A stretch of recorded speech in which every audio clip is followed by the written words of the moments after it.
the crystal color has been formed. Because the crystal containing the bluish color, the crystals will dissolve and forms the solution here. The solute and the solvent forms the solution. So now the crystals what I have taken, this is the solute, and the water what I have taken is the solvent. Solute and solvent forms the solution. This is copper sulfate solution. So the crystals has been dissolved, and then 1 minute here, still more the crystals are there. So this is the copper sulfate solution. So this copper sulfate solution, if I filter, the color will not be removed. Once again I am folding the filter paper to filter the copper sulfate solution. So copper sulfate solution, I'll filter it in the filtration process. See, now I am going to add the copper sulfate solution.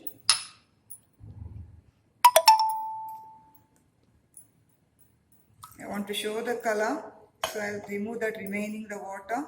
So now what I am going to add here is the blue color copper sulfate solution. Copper sulfate solution, whatever added, is getting filtering, but color is not removed because the color particles, the copper sulfate particles, whatever dissolved is completely very minute, dissolved and completely mixed in the water. So homogeneously mixed, this is what we call it as homogeneous solution. You can observe here, I'll show it slowly here. That is the filter paper. After filtering, the blue color water solution can also be seen. If I transfer to the beaker, you can make out. See, now this is the residue and the filtrate, but no residue will be collected here because this is homogeneous solution.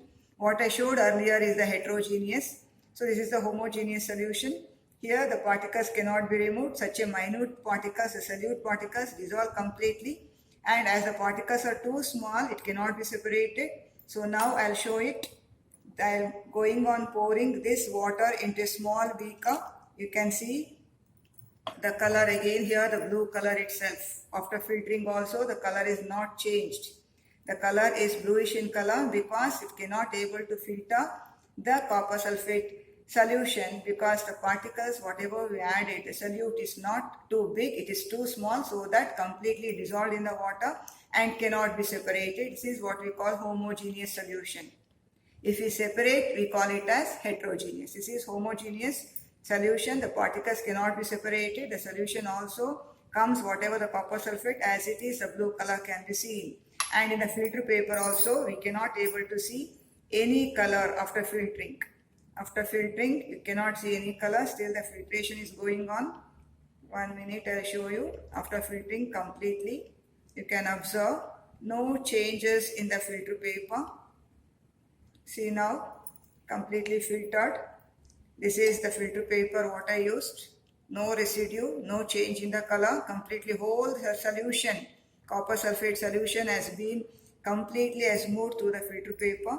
So now the filtrate I am putting into the beaker. No residue here, residue is not there. This is the filtrate, completely bluish in color. Can you able to make out? This is the blue color. See, this is the blue color and no filtrate. This is an example for the homogeneous solution. Same way, you can also do it for sugar solution. Sugar, when it is added to the water, if you add the sugar into the water, again the same thing, no change and no residue can be formed. And the salt, if you add, it is also in homogeneous, you won't get any residue. This is how the filtration process is used to separate the heterogeneous mixture.